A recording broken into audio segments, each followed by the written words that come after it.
بسم اللہ الرحمن الرحیم یا ایہا الذین آمنوا اتقوا اللہ ولتنظر نفس ما قدمت لغد واتقوا اللہ ان اللہ خبیر بما تعملون۔ اے ایمان والو، اللہ سے ڈرتے رہو اور ہر شخص کو دیکھنا چاہیے کہ اس نے کل یعنی آخرت کے لیے کیا سامان بھیجا ہے، اور ہم پھر کہتے ہیں کہ اللہ سے ڈرتے رہو، بے شک اللہ تمہارے سب اعمال سے خبردار ہے۔ بسم اللہ الرحمن الرحیم، الحمد للہ رب العالمین، والصلاة والسلام على اشرف الانبیاء والمرسلین وعلى آلہ واصحابہ اجمعین ومن تبعہم بإحسان الى یوم الدین۔ قابل صد احترام حضرات شائقین و شائقات سچا پیغام، السلام علیکم ورحمۃ اللہ وبرکاتہ۔ آج کی محفل میراث النبی کے نورانی پروگرام میں آپ کا استقبال ہے۔ اہلا و سہلا مرحبا۔ ہم آپ تمام حضرات و مستورات کا خیر مقدم کرتے ہیں۔ محترم حضرات و خواتین، تعلیم کا آغاز ہو رہا ہے۔ سب سے پہلے آداب تعلیم کا لحاظ کرتے ہوئے تعلیم کی طرف متوجہ ہو جائیں۔ پورے دھیان سے سننا، عمل کی نیت سے سننا اور تبلیغ کی نیت سے سننا، یعنی سنی ہوئی باتیں دوسروں تک پہنچانے کے جذبے سے سننا، چند خاص آداب تعلیم ہیں۔ امید ہے کہ آپ حضرات ان آداب کا ضرور خیال رکھیں گے۔ جزاکم اللہ۔ بسم اللہ الرحمن الرحیم۔ قرآن کریم کی روشنی میں شکر کی اہمیت اور فضیلت، آسمان اور زمین کی تخلیق اور انعامات ربانی۔ قرآن مجید میں ارشاد باری تعالی ہے، یا ایھا الناس اعبدوا ربکم الذی خلقکم والذین من قبلکم لعلکم تتقون الذی جعل لکم الارض فراشا والسماء بناء وانزل من السماء ماء فاخرج به من الثمرات رزقا لکم فلا تجعلوا للہ اندادا وانتم تعلمون۔ اے لوگو، اپنے اس پروردگار کی عبادت کرو جس نے تمہیں اور ان لوگوں کو پیدا کیا جو تم سے پہلے گزرے ہیں، تاکہ تم متقی بن جاؤ۔ وہ پروردگار جس نے تمہارے لیے زمین کو بچھونا بنایا اور آسمان کو چھت بنایا اور آسمان سے پانی برسایا، پھر اس کے ذریعے تمہارے لیے رزق کے طور پر پھل نکالے، اللہ کے ساتھ شریک نہ ٹھہراؤ جبکہ تم یہ سب باتیں جانتے ہو۔ میرا شکر ادا کرو، میری ناشکری مت کیا کرو۔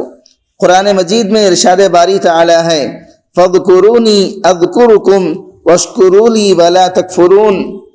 لہذا مجھے یاد کرو، میں تمہیں یاد کروں گا، اور میرا شکر ادا کیا کرو اور میری ناشکری مت کیا کرو۔ اللہ کی نعمتیں کھا کر شکر ادا کرو۔ ایک مقام پر ارشاد اللہ رب العزت کا ارشاد باری ہوا، یا ایھا الذین آمنوا کلوا من طیبات ما رزقناکم واشکروا للہ ان کنتم ایاہ تعبدون۔ اے ایمان والو، جو پاکیزہ چیزیں ہم نے تمہیں روزی کے طور پر عطا کی ہیں، ان میں سے جو چاہو کھاؤ اور اللہ کا شکر ادا کرو، اگر واقعی تم صرف اسی کی بندگی کرتے ہو۔ مومن شاکر کو اللہ تعالی عذاب نہیں دیتا۔ قرآن مجید میں ارشاد باری تعالی ہے، ما یفعل اللہ بعذابکم ان شکرتم وآمنتم وکان اللہ شاکرا علیما۔ اگر تم شکر گزار بنو اور صحیح معنی میں ایمان لے آؤ تو اللہ تعالیٰ تمہیں عذاب دے کر آخر کیا کرے گا؟ اللہ بڑا قدردان ہے اور سب کے حالات کو پوری طرح جانتا ہے۔ صاف ستھرا لباس پہنتے وقت اللہ کا شکر ادا کرنا چاہیے۔ صاف ستھرا اور اچھا لباس اور اچھی سواری یہ اللہ رب العزت کی طرف سے ایک نعمت ہے، اس پر اللہ رب العزت کا شکر ادا کیا جائے۔ البتہ لباس پر اس قدر مال اور دولت نہ لگائے کہ وہ فضول خرچی کے زمرے میں آ جائے۔ فضول خرچی سے اپنے آپ کو بچانے کی کوشش کرے۔ خوبصورتی اختیار کرنا منع نہیں ہے۔ ہمارے سلف صالحین اور ائمہ اسلام میں سے بہت سے اکابر جن کو اللہ تعالیٰ نے خوب مال اور وسعت عطا فرمائی تھی، وہ اکثر بیشتر عمدہ اور بیش قیمت لباس پہنا کرتے تھے، لیکن مقصود نام و نمود، ریاکاری اور تکبر نہ ہو۔ باری تعالیٰ کی دی ہوئی نعمت کا اظہار مقصود ہو تو کوئی حرج نہیں ہے۔ مسجد میں جاتے ہوئے یا نماز میں ایسا لباس پہننا مکروہ ہے جس کو پہن کر انسان لوگوں کے سامنے نہ جا سکے۔ اب بعض لوگ مسجد میں چلے جاتے ہیں کام کاج کے لباس میں، جس سے تعفن اور بدبو آ رہی ہوتی ہے، یہ ٹھیک عمل نہیں ہے۔ ایسا لباس جس کو پہن کر انسان کسی پروگرام میں جانا چاہے اور شرمندگی محسوس کرے، ذلت محسوس کرے، تو گویا وہ اچھا لباس نہیں ہے۔ اسی طرح اگر اللہ تعالیٰ کے دربار میں، اللہ تعالیٰ کی مجلس میں ہم ایسا خراب لباس پہن کر جائیں تو یہ بھی ٹھیک نہیں ہے، اور یہی بات عورتوں کے لیے بھی ہے۔ اللہ رب العزت کا ارشاد ہے، یا بنی آدم خذوا زینتکم عند کل مسجد، اے بنو آدم جب تم مسجد یعنی عبادت کے لیے آؤ تو زینت اختیار کیا کرو۔ نبوت اور رسالت اور ہم کلامی پر اللہ تعالیٰ کا شکر۔ اللہ تعالیٰ نے حضرت موسیٰ علیہ السلام کو حکم دیا کہ نبوت اور رسالت اور ہم کلامی کی نعمتوں پر شکر ادا کرو۔ جب اللہ رب العزت نے حضرت موسیٰ علیہ السلام کو نبوت دیا، رسالت دیا اور ہم کلامی کی نعمت دی، تو اللہ نے کہا اے موسیٰ میرا شکر ادا کرو۔ محترم ناظرین کرام، اس دینی اور ایمانی بیان کو سننے کے دوران ہی اس کو لائک کر دیجئے اور شیئر بھی کر دیجئے تاکہ دوسرے بھی اس سے فائدہ اٹھا سکیں۔ اللہ آپ کو جزائے خیر عطا فرمائے۔ قرآن مجید میں ارشاد ربانی ہے، وَإِذْ تَأَذَّنَ رَبُّكُمْ لَئِن شَكَرْتُمْ لَأَزِيدَنَّكُمْ وَلَئِن كَفَرْتُمْ إِنَّ عَذَابِي لَشَدِيدٌ، اور یاد کرو وہ وقت بھی جب تمہارے پروردگار نے اعلان فرما دیا تھا کہ اگر تم نے واقعی شکر ادا کیا تو میں تمہیں اور زیادہ دوں گا، اور اگر تم نے ناشکری کی تو یقین جانو میرا عذاب بڑا سخت ہے۔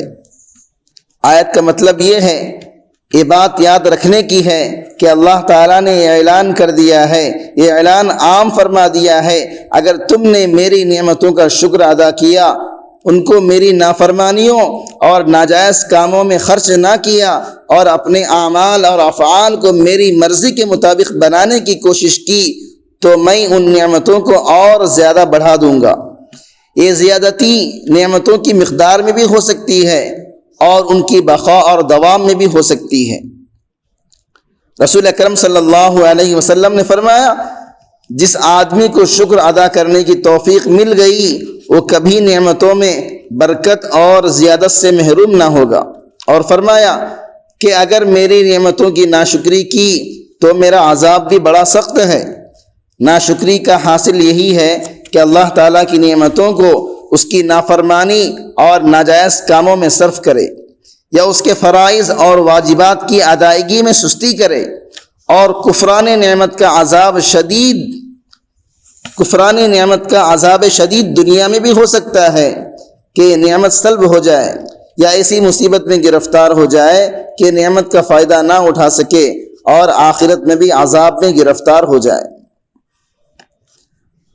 جب حضرت ابراہیم علیہ السلام کو اللہ رب العزت نے اولاد دی تو اللہ تعالیٰ کا شکر ادا کیا۔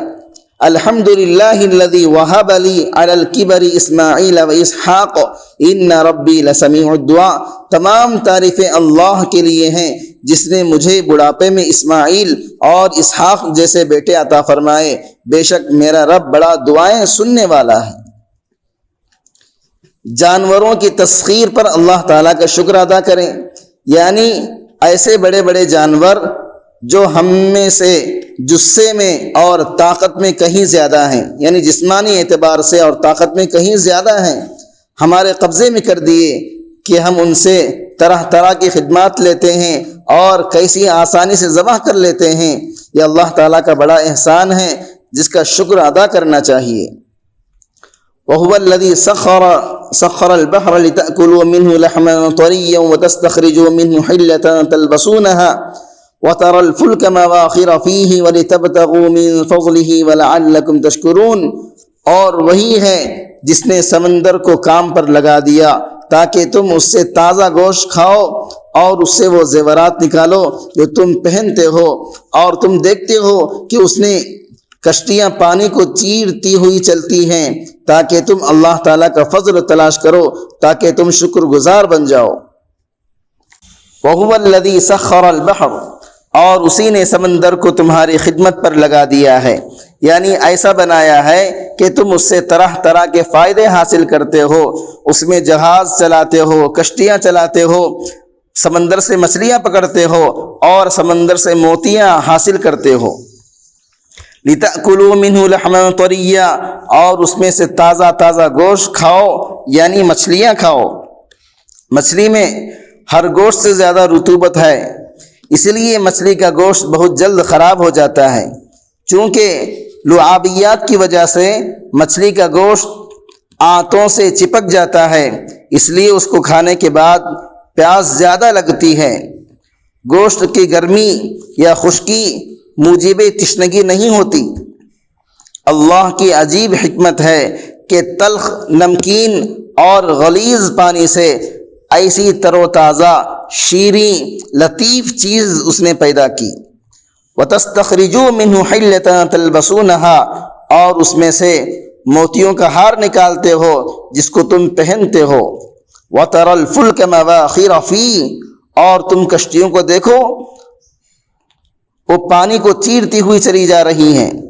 وَلِتَبْتَغُوا مِنْ فَضْلِهِ، تاکہ تم اللہ تعالیٰ کی دی ہوئی روزی تلاش کرو، یعنی جہازوں اور کشتیوں پر سوار ہو کر اللہ کے فضل یعنی وسیع روزی کو تلاش کرو۔ لَعَلَّكُمْ تَشْكُرُونَ، اور تاکہ ان چیزوں کو اپنا تابع دیکھ کر اور اپنے کام پر لگا ہوا پا کر تم اللہ کا شکر کرو۔ جو مقامات برباد کرنے کے ہیں، ہلاک کرنے کے ہیں، انہی کو اللہ نے تحصیل معاش کا ذریعہ بنا دیا ہے۔ یہ اس کا عظیم الشان احسان ہے جس کا شکر ادا کرنا لازم ہے۔ کفارہ مجلس کی دعا پڑھ لیجئے۔ سبحانک اللہم و بحمدک، اشہد ان لا الہ الا انت، استغفرک و اتوب الیک۔